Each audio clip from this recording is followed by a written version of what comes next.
ഒരാഴ്ചക്കാലം വത്തിക്കാനിൽ നടന്ന പ്രധാന വാർത്താവിശേഷങ്ങളുമായി Vatican report. ഏവർക്കും സ്വാഗതം. കൊളംബിയയിൽ പുതിയ ബിഷപ്പിനെ നിയമിച്ച് ലിയോ 14 പാപ്പ.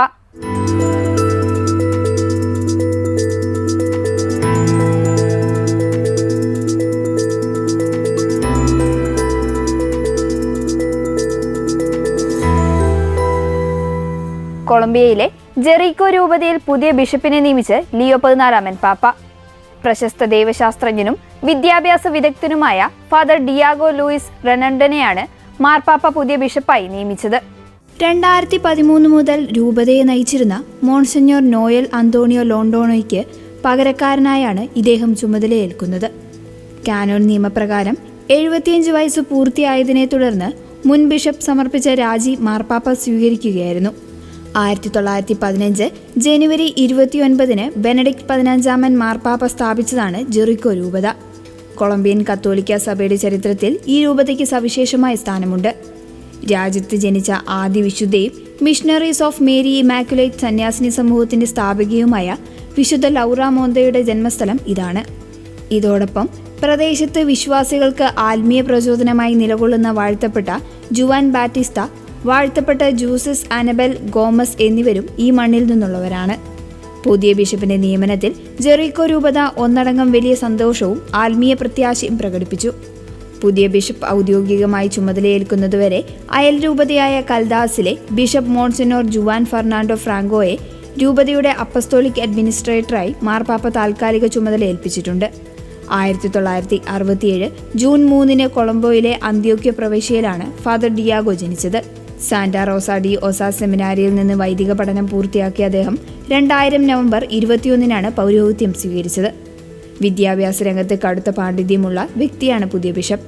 എഡ്യൂക്കേഷൻ മാനേജ്മെന്റിലും വിർച്വൽ ലേണിംഗ് പ്രോഗ്രാമിലും സ്പെഷ്യലൈസേഷൻ നേടിയ അദ്ദേഹം അർജന്റീനയിലെ നാഷണൽ യൂണിവേഴ്സിറ്റിയിൽ നിന്ന് ഡോക്ടറേറ്റും കരസ്ഥമാക്കിയിട്ടുണ്ട്. വിവിധ ഇടവകളിൽ വികാരിയായും കാത്തലിക് യൂണിവേഴ്സിറ്റി ഫൗണ്ടേഷന്റെ സൈബർ കോളേജ് റെക്ടറായും മിഷണറി പാസ്റ്റർ ഡെലിഗേറ്റായും അദ്ദേഹം സേവനമനുഷ്ഠിച്ചിട്ടുണ്ട്. പിറന്നാൾ ദിനത്തിൽ വത്തിക്കാൻ ലൈബ്രറിയിൽ ജലത്തെക്കുറിച്ചുള്ള അത്യാധുനിക കലാപ്രദർശനം ഉദ്ഘാടനം ചെയ്യാൻ ലിയോ 14 പാപ്പ.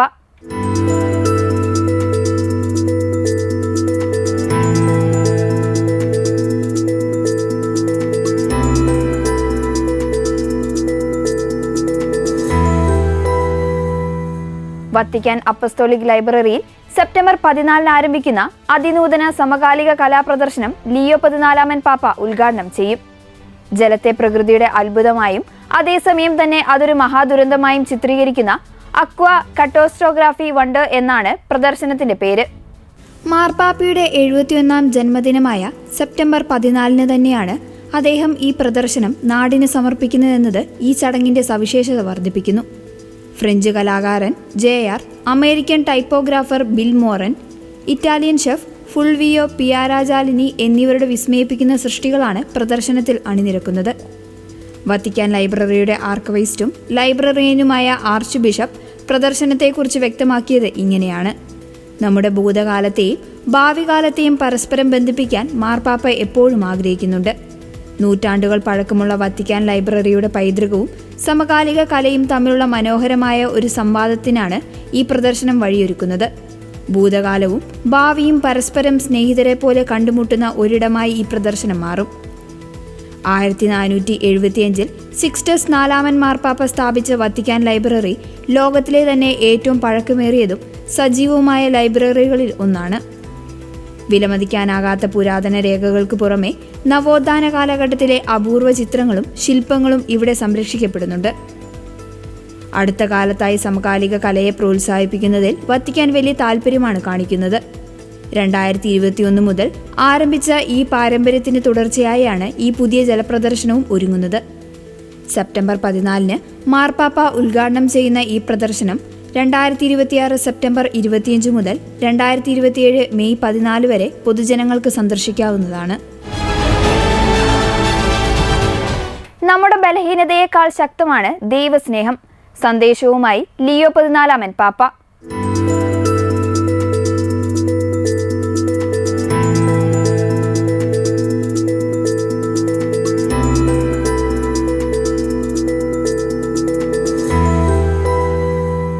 മനുഷ്യഹൃദയങ്ങളിൽ തന്റെ വചനത്തിന് വിത്ത് വിതയ്ക്കാൻ ദൈവം മടിക്കുന്നില്ല എന്ന് ഓർമ്മിപ്പിച്ച് ലിയോ 14 പാപ്പ.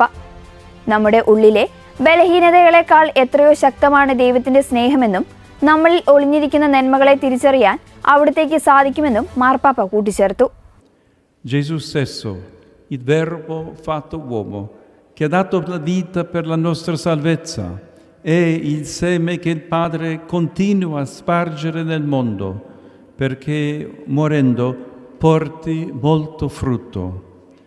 È vero, a volte incontra in noi un terreno duro e insensibile, altre volte distratto, simile al suolo battuto dei sentieri, al terreno sassoso, ai cespugli dei rovi. Ma ci sono momenti in cui trova una terra ricettiva e feconda, e allora si innescano miracoli d'amore capaci di cambiare tutto il resto, come certamente abbiamo sperimentato anche noi nella nostra vita. Per questo il Padre non smette di seminare, perché sa che la potenza del suo amore è più forte della nostra debolezza. San Giovanni Crisostomo, riferendosi alla semente della parola di Dio, afferma: come può essere ragionevole seminare sulle spine, sul terreno sassoso, sulla strada?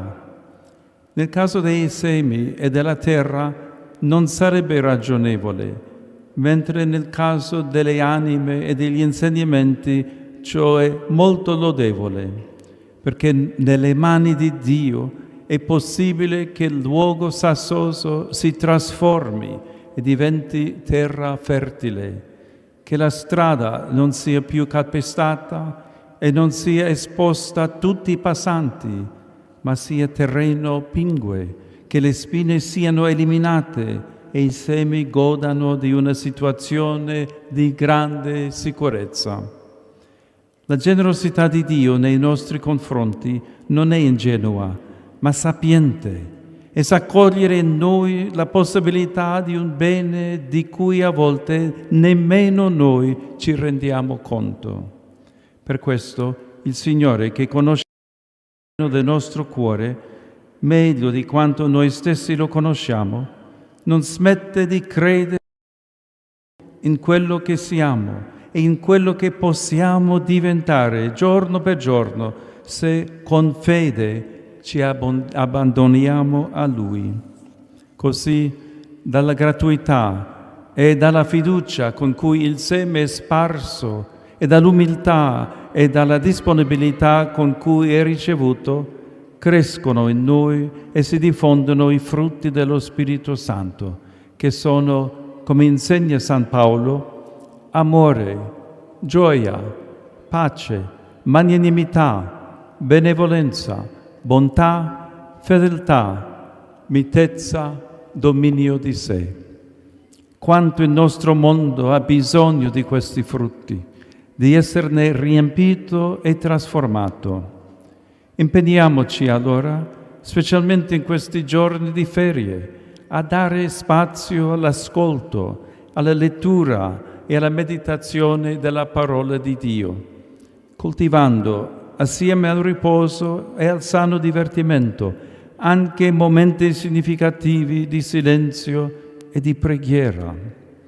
Ritorneremo alle nostre occupazioni abituali, rinnovati nel corpo e nello spirito, pronti ad annunciare la buona notizia del Vangelo e sempre più capaci di cooperare alla crescita del regno di Dio. Ci aiuti in questo Maria, Regina degli Apostoli e stella dell'evangelizzazione. Angelus Domini nunciavit Mariae. തൻ്റെ വേനൽക്കാല വസതിയായ castle ഗാണ്ടോൾഫയിൽ ഒരുമിച്ച് കൂടിയ തീർത്ഥാടകരെ അഭിസംബോധന ചെയ്ത് സംസാരിക്കുകയായിരുന്നു അദ്ദേഹം. വിശുദ്ധ മത്തായിയുടെ സുവിശേഷത്തിലെ വിതക്കാരൻ്റെ ഉപമ ആസ്പദമാക്കിയാണ് മാർപ്പാപ്പ സന്ദേശം നൽകിയത്. ദൈവം മനുഷ്യഹൃദയങ്ങളിൽ തൻ്റെ വചനം വിതയ്ക്കുന്നത് എത്രമാത്രം വിശ്വാസത്തോടെയാണെന്ന് പാപ്പ പറഞ്ഞു. വചനമാകുന്ന ആ വിത്ത് മറ്റാരുമല്ല, നമ്മുടെ രക്ഷയ്ക്കായി ജീവൻ നൽകിയ മാംസമായി തീർന്ന ദൈവവചനമായ യേശുക്രിസ്തു തന്നെയാണ്. ചിലപ്പോൾ ദൈവവചനം കഠിനമായ പാറപ്പുറത്തോ വഴിയരികിലോ മുള്ളുകൾ നിറഞ്ഞ ഇടങ്ങളിലോ വീണ് ഫലശൂന്യമായി പോയേക്കാം. എന്നാൽ അത് നല്ല നിലത്ത് വീഴുമ്പോൾ അവിടെ സ്നേഹത്തിൻ്റെ വലിയ അത്ഭുതങ്ങൾ സംഭവിക്കുകയും ചുറ്റുപാടുകളെ അത് മാറ്റിമറിക്കുകയും ചെയ്യും. അതുകൊണ്ടാണ് ഹൃദയങ്ങൾ അനുകൂലമല്ലെങ്കിൽ പോലും പിതാവായ ദൈവം വചനം വിതയ്ക്കുന്നത് അവസാനിപ്പിക്കാത്തത്. കൃഷിയിൽ ഒട്ടും പ്രതീക്ഷയില്ലാത്തയിടങ്ങളിൽ വിത്ത് വിതയ്ക്കുന്നത് വിഡ്ഢിത്തമാണെങ്കിലും ദൈവത്തിൻ്റെ വഴി വ്യത്യാസമാണെന്ന് വിശുദ്ധ ജോൺ ക്രിസോസ്റ്റത്തിന്റെ വാക്കുകൾ ഉദ്ധരിച്ച് മാർപ്പാപ്പ വ്യക്തമാക്കി. ദൈവത്തിൻ്റെ സ്നേഹം നിഷ്കളങ്കമാണ്, മറിച്ച് അത് ജ്ഞാനപൂർവവുമാണ്. നമ്മൾ പോലും നമ്മളിൽ കാണാത്ത നന്മയുടെ വലിയ സാധ്യതകൾ ദൈവത്തിന് കാണാൻ കഴിയും. നമ്മുടെ ഹൃദയത്തിൻ്റെ അവസ്ഥ നമ്മളെക്കാൾ നന്നായി അറിയാവുന്ന കർത്താവ് നമ്മിൽ പൂർണ്ണമായും വിശ്വസിക്കുന്നു. വിശ്വാസത്തോടെ നമ്മെ തന്നെ സമർപ്പിച്ചാൽ നമ്മെ ഓരോ ദിവസവും പുതിയ മനുഷ്യനാക്കി മാറ്റാൻ അവിടത്തേക്ക് സാധിക്കുമെന്ന് പാപ്പ പറഞ്ഞു. വചനം വിനയത്തോടെ സ്വീകരിക്കുമ്പോൾ അത് മനുഷ്യനിൽ സ്നേഹം, സന്തോഷം, സമാധാനം, ദയ, ക്ഷമ, നന്മ, വിശ്വസ്തത, സൗമ്യത, ആത്മസംയമനം എന്നീ ദൈവാത്മാവിൻ്റെ ഫലങ്ങൾ പുറപ്പെടുവിക്കും. ഇന്നത്തെ ലോകത്തിന് ഈ ഫലങ്ങൾ അത്യന്താപേക്ഷിതമാണെന്ന് അദ്ദേഹം ഓർമ്മിപ്പിച്ചു. നിലവിലെ വേനൽക്കാല അവധി ദിനങ്ങൾ ആത്മീയ ജീവിതം സജീവമാക്കാൻ വിശ്വാസികൾ ഉപയോഗിക്കണമെന്ന് മാർപ്പാപ്പ അഭ്യർത്ഥിച്ചു. അവധി ദിനങ്ങളിൽ ദൈവവചനം വായിക്കുവാനും ധ്യാനിക്കുവാനും പ്രത്യേകം സമയം കണ്ടെത്തണം. ജീവിതത്തിൽ അർത്ഥവത്തായ നിശബ്ദതയ്ക്കും പ്രാർത്ഥനയ്ക്കും സ്ഥാനം നൽകണം. ഇത്തരം ആത്മീയ നിമിഷങ്ങൾ നമ്മുടെ ശരീരത്തെയും ആത്മാവിനെയും പുതുക്കുകയും ദൈനംദിന ജീവിതത്തിലേക്ക് മടങ്ങുമ്പോൾ സുവിശേഷത്തിന് നല്ല വാർത്തകൾ പ്രഘോഷിക്കുവാനും ദൈവരാജ്യത്തിന്റെ വളർച്ചയ്ക്കായി പ്രവർത്തിക്കുവാനും നമ്മെ പ്രാപ്തരാക്കുമെന്നും മാർപ്പാപ്പ സന്ദേശത്തിൽ ഓർമ്മിപ്പിച്ചു. പാവപ്പെട്ടവർക്കൊപ്പം ഉച്ചഭക്ഷണം കഴിച്ച് ലിയോ 14 പാപ്പ.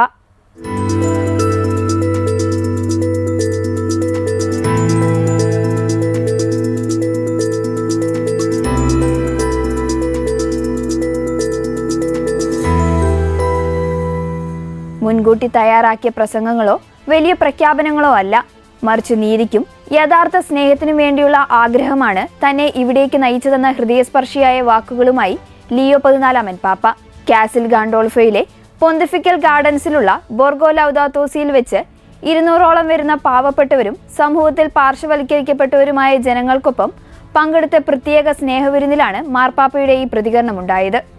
Buongiorno a tutti e benvenuti. Grazie per essere qui.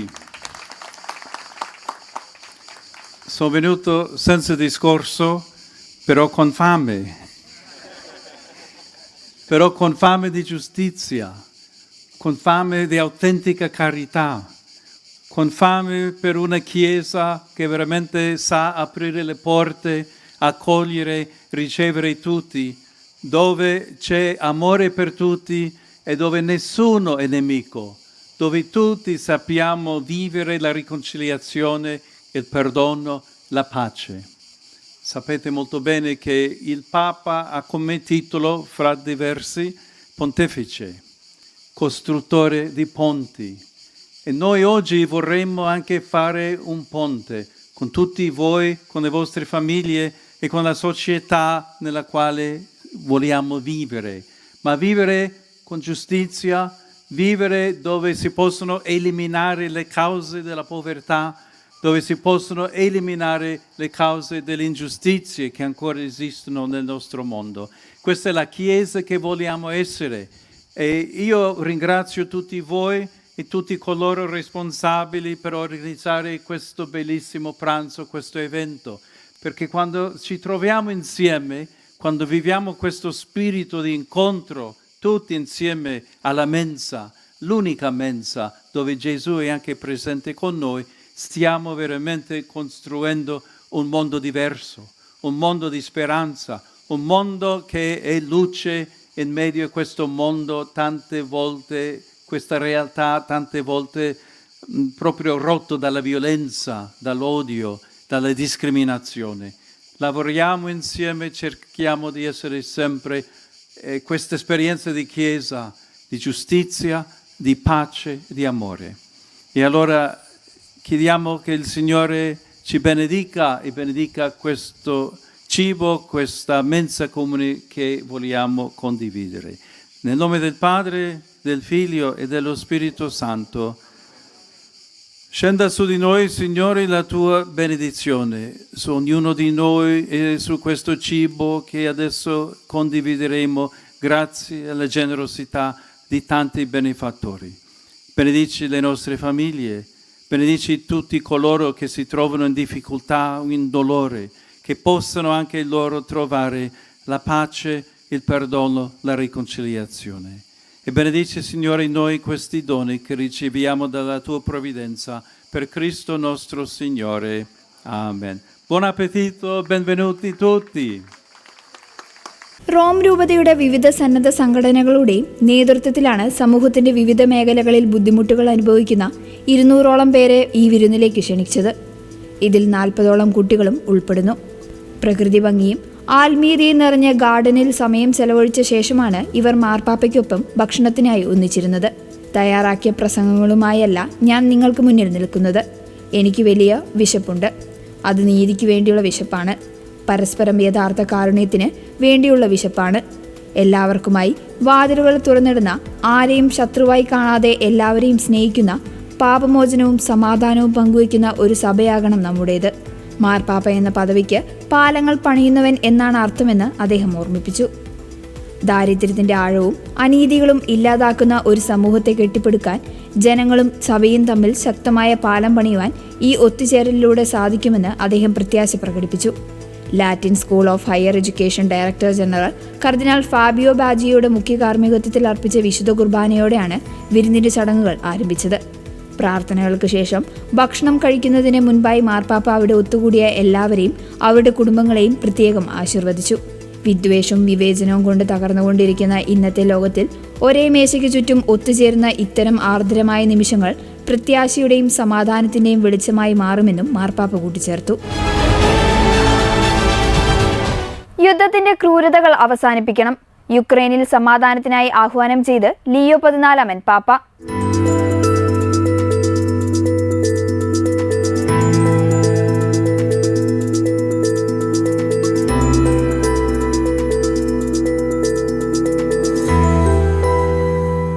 യുക്രൈനിൽ തുടരുന്ന യുദ്ധത്തിന്റെ ക്രൂരതകളിൽ വലയുന്ന ജനവിഭാഗങ്ങൾക്കായി ആഗോളതലത്തിൽ സമാധാന പ്രാർത്ഥനകൾ നടത്താൻ ആഹ്വാനം ചെയ്ത് ലിയോ 14 പാപ്പ. യുദ്ധക്കെടുതി അനുഭവിക്കുന്ന ജീവിച്ചിരിക്കുന്നവരും മരണമടഞ്ഞവരുമായ എല്ലാ വിശ്വാസികൾക്കും വേണ്ടി പ്രാർത്ഥിക്കണമെന്നും ലോകത്തിലെ കുടുംബങ്ങളിലും സമാധാനം പുനഃസ്ഥാപിക്കാൻ ദൈവത്തോട് യാചിക്കണമെന്നും മാർപ്പാപ്പ സന്ദേശത്തിൽ ആവശ്യപ്പെട്ടു. വത്തിക്കാൻ പ്രതിനിധിയുടെ സുവിശേഷ ദൗത്യം യുക്രൈനിലെ ലാറ്റിൻ റീത്ത് കത്തോലിക്ക സഭയുടെ പുനഃസ്ഥാപനത്തിന്റെ 35ാം വാർഷികാഘോഷങ്ങളിൽ പങ്കെടുക്കാൻ തന്റെ പ്രത്യേക പ്രതിനിധിയായ വത്തിക്കാൻ വിദേശകാര്യമന്ത്രി ആർച്ച് ബിഷപ്പ് പോൾ റിച്ചാർഡ് ഗലഗറിനെ നിയോഗിച്ചുകൊണ്ട് അയച്ച കത്തിലാണ് മാർപ്പാപ്പ ഈ ആഹ്വാനം നടത്തിയത്. 2026 ജൂലൈ 19 വടക്കൻ യുക്രൈനിലെ ബർച്ച്ടിവ്യാച്ചിവ് പ്രശസ്തമായ അവർ ലേഡി ഓഫ് മൗണ്ട് കാർമൽ ദേശീയ തീർത്ഥാടന കേന്ദ്രത്തിലാണ് പ്രധാന തിരുക്കർമ്മങ്ങൾ നടക്കുന്നത്. സഭ എപ്പോഴും പീഡിപ്പിക്കപ്പെടുന്ന മക്കളുടെ സംരക്ഷണത്തിന് ഒരമ്മയെപ്പോലെ ഒപ്പമുണ്ടാകുമെന്ന് ലിയോ 14 പാപ്പ പറഞ്ഞു. കഴിഞ്ഞ നൂറ്റാണ്ടിൽ 2ാം ലോക മഹായുദ്ധത്തിന് ശേഷം സോവിയറ്റ് ഭരണത്തിന് കീഴിൽ കത്തോലിക്ക സഭ ഉക്രൈനിൽ അനുഭവിച്ച ക്രൂരമായ പീഡനങ്ങളെ മാർപ്പാപ്പ കത്തിൽ അനുസ്മരിച്ചു. സഭയെ ആ മണ്ണിൽ നിന്നും പൂർണ്ണമായി തുടച്ചു നീക്കാൻ സിവിൽ അധികാരികൾ ശ്രമിച്ച ആ ഇരുണ്ട നാളുകളും വിശ്വാസികൾ നൽകിയ ശക്തമായ സാക്ഷ്യവുമാണ് സഭയുടെ പുനർജനനത്തിന് കാരണമായത്. വിശുദ്ധ ജോൺ പോൾ 2 മാർപ്പാപ്പ ഉക്രൈൻ സന്ദർശിച്ചതിന്റെ 25ാം വാർഷികം കൂടിയാണ് ഈ വർഷം എന്നത് ആഘോഷങ്ങൾക്ക് മാറ്റുകൂട്ടുന്നു. യുദ്ധത്തിന്റെ ക്രൂരതകൾ കാരണം ആഴത്തിൽ മുറിവേറ്റ എല്ലാ യുക്രൈൻ ജനതയ്ക്കും വേണ്ടി ദൈവത്തോട് പ്രാർത്ഥിക്കുക. തിരുക്കർമ്മങ്ങളിൽ പങ്കെടുക്കുന്ന എല്ലാവരെയും ലോക സമാധാനത്തിനായി പ്രാർത്ഥിക്കാനും ദൈവകൽപ്പനകൾ വിശ്വസ്തരായി നിലകൊള്ളുവാനും പ്രോത്സാഹിപ്പിക്കുകയെന്ന് അദ്ദേഹം പറഞ്ഞു. യുദ്ധമുഖത്ത് സമാധാനത്തിന്റെ പാലങ്ങൾ പണിയാനുള്ള വത്തിക്കാന്റെ നിരന്തരമായ നയതന്ത്ര ശ്രമങ്ങളുടെ ഭാഗമായാണ് ഈ സന്ദർശനം വിലയിരുത്തപ്പെടുന്നത്. മധ്യപൂർവേഷ്യയിലെ സംഘർഷങ്ങളിൽ ആശങ്ക രേഖപ്പെടുത്തി ലിയോ 14 പാപ്പ.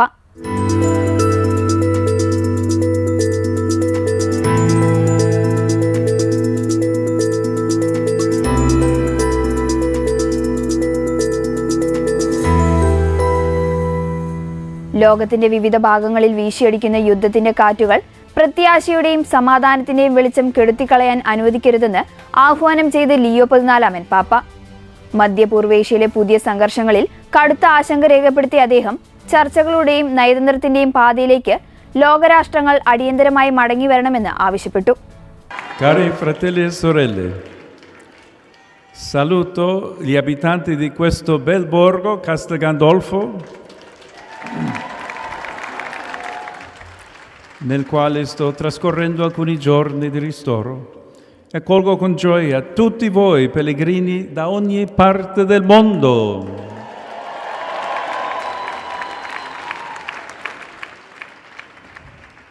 Tornano purtroppo a soffiare i venti della guerra in Medio Oriente, in Ucraina e in numerose altre parti del mondo, seminando violenza, terrore e morte e colpendo ancora una volta tanti innocenti. Non lasciamo che questi venti spengano la fiammella della speranza e della pace, anche quando essa sembra fragile e vacillante. Rinnovo il mio auspicio affinché si percorra con perseveranza la via del dialogo, dell'incontro e della diplomazia, unico cammino capace di condurre a una pace giusta e duratura, nella quale i popoli possano vivere riconciliati nella sicurezza reciproca e nel rispetto della dignità di ogni persona. Oggi ricorre la Domenica del Mare. Il mio pensiero va a tutti i marittimi, i pescatori e i lavoratori portuali del mondo che, segnati dalla lontananza dei propri cari e talvolta dalla paura per i conflitti che attraversano le vie del mare, sostengono con un lavoro paziente e silenzioso il commercio e la vita di molti popoli. Infine, mi unisco nella preghiera ai numerosi fedeli polacchi riuniti nell'annuale pellegrinaggio davanti all'icona di Jasna Góra, perché come discepoli missionari siano testimoni gioiosi del Vangelo. Buona domenica a tutti! തന്റെ വേനൽക്കാല വസതിയായ castle ഗാൻഡോൾഫോയിലെ അപ്പസ്തോലിക കൊട്ടാരത്തിന് മുന്നിലുള്ള piazza ഡെല്ല ലിബർട്ടിയിൽ ത്രികാല പ്രാർത്ഥന നയിച്ച ശേഷം ജനങ്ങളെ അഭിസംബോധന ചെയ്യുകയായിരുന്നു അദ്ദേഹം. അമേരിക്ക ഇറാൻ ചർച്ചകൾ പരാജയപ്പെട്ടതിനെ തുടർന്ന് മധ്യപൂർവേഷ്യയിൽ വീണ്ടും ഉടലെടുത്ത ആഭ്യന്തര സംഘർഷങ്ങളെയും ലെബനനിലെ നിലവിലെ പ്രതിസന്ധികളെയും മാർപ്പാപ്പ തന്റെ സന്ദേശത്തിൽ പരാമർശിച്ചു. ഉക്രൈനിലെ ഖാർക്കീവ്, ഡിനിപ്രോ, കീവ്, ഒസേഡ എന്നീ നഗരങ്ങളിൽ കഴിഞ്ഞ ദിവസങ്ങളിൽ നടന്ന ശക്തമായ ആക്രമണങ്ങളെ അപലപിച്ച അദ്ദേഹം സാധാരണക്കാരാണ് യുദ്ധത്തിന്റെ ഏറ്റവും വലിയ ദുരിതം അനുഭവിക്കുന്നതെന്ന് ഓർമ്മിപ്പിച്ചു. നിർഭാഗ്യവശാൽ മധ്യപൂർവേഷ്യയിലും യുക്രൈനിലും ലോകത്തിന്റെ മറ്റു പല ഭാഗങ്ങളിലും യുദ്ധത്തിന്റെ കാറ്റ് വീണ്ടും വീശുകയാണ്. ഇത് അക്രമവും ഭീതിയും മരണവും വിതയ്ക്കുന്നു. എത്രയൊക്കെ പ്രതിസന്ധികൾ ഉണ്ടായാലും സമാധാനത്തിന്റെ ആ ജ്വാല അണഞ്ഞുപോകാൻ നമ്മൾ അനുവദിക്കരുത്. പരസ്പര ബഹുമാനത്തിൽ അധിഷ്ഠിതമായ സുസ്ഥിരമായ സമാധാനത്തിലേക്ക് നയിക്കുന്ന ഏക വഴി നയതന്ത്ര ചർച്ചകൾ മാത്രമാണെന്ന് മാർപ്പാപ്പ വ്യക്തമാക്കി. ഇതോടെ ഈ ആഴ്ചയിലെ വത്തിക്കാൻ റിപ്പോർട്ട് പൂർണ്ണമാകുന്നു. അടുത്ത ആഴ്ച വീണ്ടും കാണാം. നന്ദി.